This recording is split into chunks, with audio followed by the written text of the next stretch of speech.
Sukad gilunsad ang ikatulong round sa Caravan of Services. Ubay-ubay na nga mga lungsod ug mga distrito ang naduaw sa mga opisyales sa Kapitolyo. Ania ang sugilanon sa pipila ka mga nakabinipisyo sa maong programa nga makapatandog sa kasing-kasing. Ilabi na dihang nakahinabi sila mismo ni Gobernador Gwen Garcia. Ihatod ni Sheila Gravines.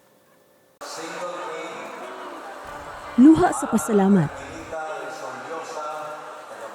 Gakos sa pagpangga.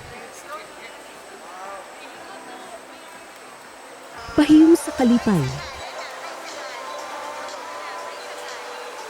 Mao kini ang makita dihang giduaw sa opisyales sa Kapitolyo ang lungsod sa Daan Bantayan alang sa pagpahigayon sa Caravan of Provincial Government Services alang sa ikaupat nga distrito dinhi sa Sugbo.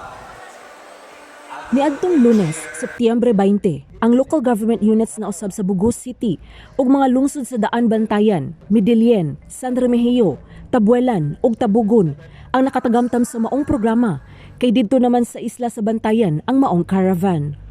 Siya si Jeronimo Crisostomo, taga-barangay Lawis, lungsod sa San Remigio.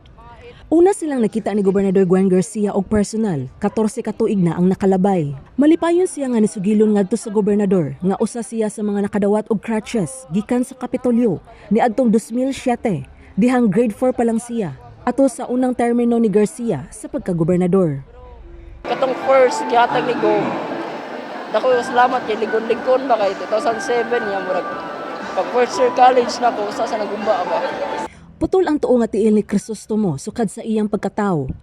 Apan wa kini makapugong kaniya sa pagtapos sa kursong Computer Programming sa Cebu Normal University, Midilien Campus. Niadtong Lunes, sa ilang pagkita pag-usab sa gobernador, laing crutches na usab ang iyang nadawat gikan sa Kapitolyo. Daghang salamat kang Go ma'am nga lahi na po crutches nga iyang gitabang sa ako ma'am ba. Salamat sa iyang mga buhat sa mga labi na sa mga persons with disability nga wala ginya kalimti man ba. Lakbaw sa tanan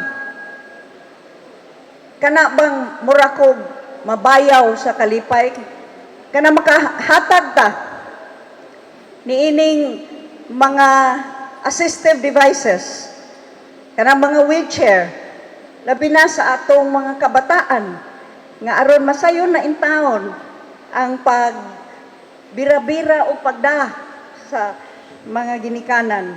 Lakip sab sa ato mga kaigsuunan nga para sa adult nga wheelchairs, dunay crutches, dunay quad canes o single cane alang ni kaninyo nga nagkinahanglan niini. Gipaningkamutan ko gyud ni nga ang labaw nga mga nagkinahanglan mao gyud atong unahon ug mao'y atong matagaan og tabang og panerbisyo.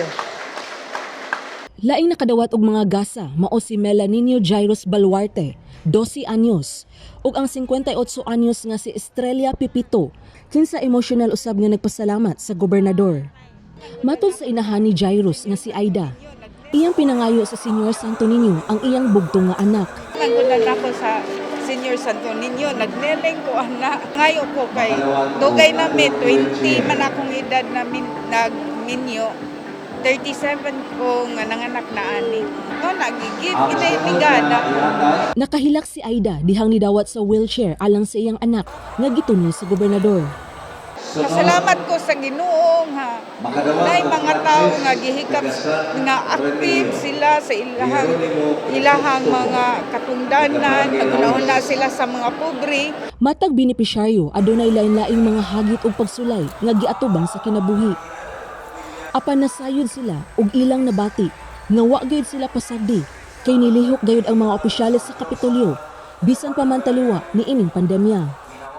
Pinaagi sa paningkamot sa ato mga department heads nga kuyog kanato karon, pinaagi sa tabang usab sa ato mga national government agencies makapaabot ni og hinabang, makapaabot og mga gikinahanglan ninyo, mga pinalangga na kong subuanon.